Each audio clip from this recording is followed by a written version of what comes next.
Also this week, the battered Ukrainian city of Kharkiv once again came under fire from Russian terrorists. Around midnight, strikes were recorded in the Shevchenkivsky and Kievsky districts of the city. Subsequently, another drone hit a 9-story building. A fire broke out. On the second floor of the building, there are casualties. Rescuers evacuated 5 people from the building who had simply found themselves trapped in smoke. All the details are in the report from our colleagues from the television news service. This is a high-rise building in the residential area of Saltivka. This is where the enemy kamikaze drone hit at night. The consequences, the destruction is severe as the blast wave penetrated through the outer wall. A fire broke out in the apartment on the second floor where the Shahed drone hit. The rescuers quickly dealt with it. Fortunately, the owner was not in the apartment, so there were no casualties. I was sleeping, it went off. I woke up, that's it. And what did you see when you woke up? Nothing. Everything started to burn in this apartment. Well, it was clearly visible that it went off from here and started to burn. I know that the apartment where it hit was bought by a young couple. They bought it before the war. They haven't even finished the repairs yet. But right now they are somewhere in Ukraine, just not in Kharkiv. They are not here. The rescuers had to evacuate several people during the fire. 2 residents sought medical help due to smoke inhalation. Another woman had an acute stress reaction. The house that the drone hit had already been struck by a Russian attack in 2022.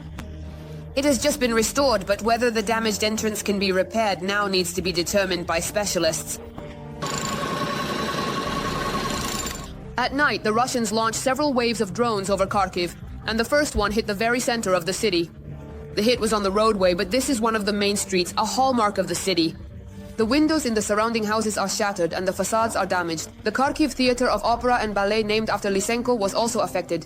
Also, the construction university miraculously wasn't affected by the debris and shockwave, nor did it damage the Mirror Stream gazebo, which stands opposite the theater. And this battle lasted a hellish 6 hours. The armed forces of Ukraine have destroyed an entire column of the Russian army. Enemy armored personnel carriers and tanks are burning, and the infantry has been destroyed. Some of Putin's soldiers had to be smoked out. In a minute, you'll see how it ended. Smoked out the soldiers. In a minute, you'll see how it ended. But that's far from all the bad news for Putin and his military leaders. The armed forces of Ukraine are accumulating military equipment at the border with the Bryansk region. At least that's what Russian telegram channels are reporting. Drones are also attacking Bryansk. By the way, the local governor recorded a frantic address to the residents. And here's another matter. The Ryazan oil refinery completely halted operations after a drone attack on the night of Monday, February 24th. And this, just for a moment, is the largest oil refinery of Rosneft. You understand what a resounding slap in the face this is for Putin. All the details are in the report.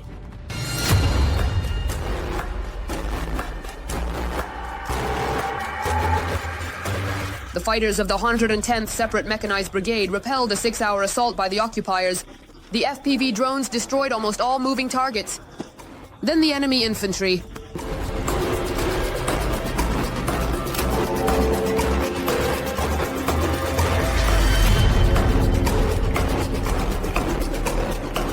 And the fighters of this same brigade are wiping out 2 columns of the enemy from Ukrainian soil.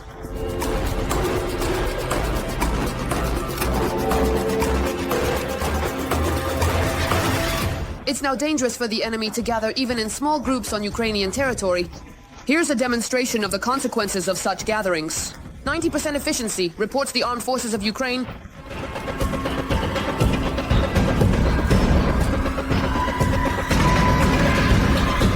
Four BMPs and a tank down, as well as 1 truck. They were destroyed while attempting to break through the defense in the Kharkiv region.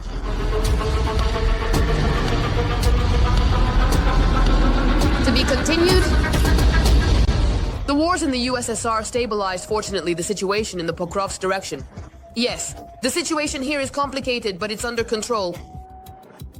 Thanks to PAP personnel Gumwana decision, specifically the appointment of Dropatov, the situation has been significantly stabilized. No further advances by the occupiers are being recorded. Into the depths of Ukrainian territory, it's about the possibility of the occupying forces reaching the administrative borders of the Dnipropetrovsk and Donetsk regions. At the moment, on In the Pokrovsk direction, the main nature of combat actions is concentrated in the area of Peshchanoe Kotlino, and accordingly, most successfully. The enemy had an unsuccessful night, even on their own territory. After the third drone attack this month, the Ryazan oil refinery has completely ceased operations, reports Reuters, citing 3 sources. Due to the drone attack, the governor of Bryansk region, Alexander Bogomaz, addressed the population and asked them to follow the necessary safety measures. Let's remember that just recently, the Russians were worried about a possible breakthrough by the armed forces of Ukraine in Bryansk and a repeat of the Kursk scenario. And in the Kursk region, things are also not going very well, for the Russians, by the way. The Russian armed forces cannot seem to drive the Ukrainian armed forces out of the Kursk region. And according to analysts' forecasts, they are most likely to attempt to encircle the entire Ukrainian foothold in the region. As a result of fierce fighting in the area of Malalatna, the Russian occupiers suffered severe losses in personnel and equipment. It's about the 155th Marine Brigade, specifically about the unsuccessful assault on the positions of the armed forces of Ukraine. When the tank columns of the Russian occupiers were trying to break through the positions of the armed forces of Ukraine under red banners, we are talking about a possibility, of directly establishing control over the logistics component of the Ukrainian defense forces. These are ammunition supplies. The rotation of personnel, specifically regarding the wounded from the Kursk region. We're talking about the Suzhin district, which is under the control of the Ukrainian defense forces in the Sumy region. Opinion leaders are urging Ukrainians to support the armed forces of Ukraine and to rely only on their own army. A Leopard tank was on fire along with its comrades and with a full combat load, but thank God I survived. This is the story of the mechanic of the driver from the 1st Tank Battalion, 5th Mechanized Brigade. Ruslan and other defenders cover 2 directions, at once on the front, Kurakovskaya and Pokrovskaya. They recently reinforced the front line to better protect our infantry. How the Leopards are operating now with Russian drones constantly buzzing in the air and how they are repelling the Russian offensives. Watch the report from the front by TSN special correspondent Yulia Kirienko.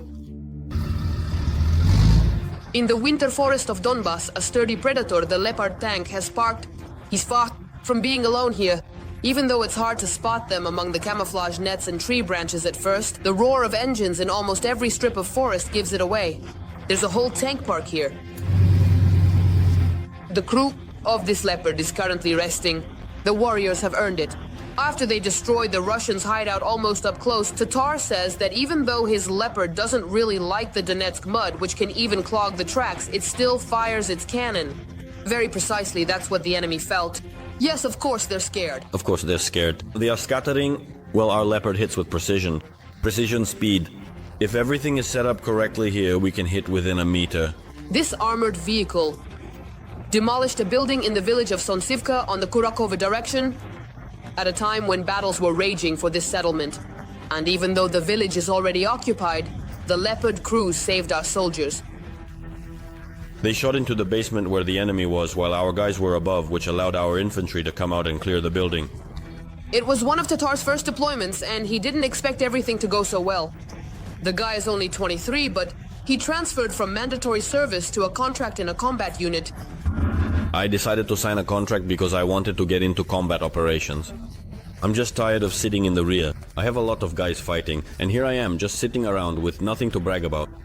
The Leopards are covering 2 directions at once, Kharkiv and Pokrovsk, the hottest spots in the Donetsk region. Due to the invasion of Russian drones, the work of the tank crews on the front line has become more complicated. Now they are not holding positions, but acting like emergency responders.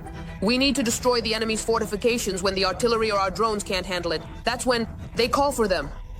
Modernization. Modernization of the foreign Leopard in the Ukrainian way.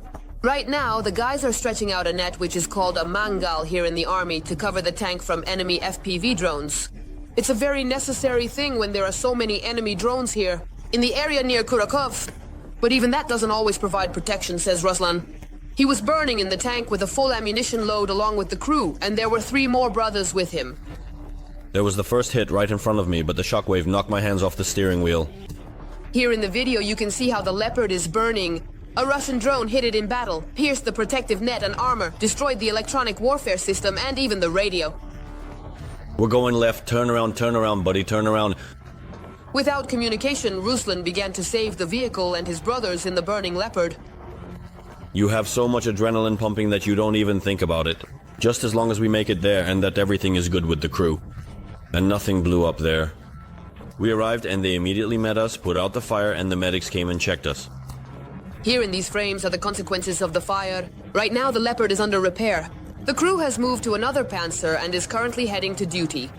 Because in the Kharkiv direction, the enemy is preparing an offensive near Constantinople to cut off the road from Donetsk to Zaporizhzhia and push our units out of the vicinity of Kharkiv. That's why the tankers know that at any moment they could get the order to head out and support our infantry.